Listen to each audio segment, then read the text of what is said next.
We're in our fine makeup section. As you can see, I'm gonna get us a nice little look going here. Gotta find all my stuff.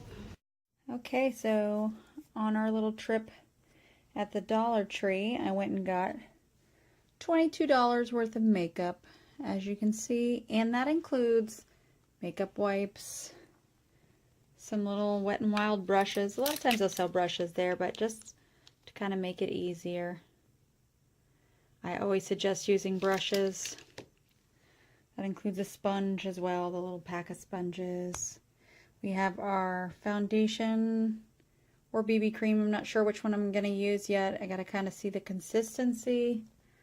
Some eyelashes, some contour, some little highlight and contour sticks as well. It's mascara, eyeliner, some lip does. I got 2 different lipsticks, so as you see, you could probably get a lot less. Oh yeah, and of course some glitter.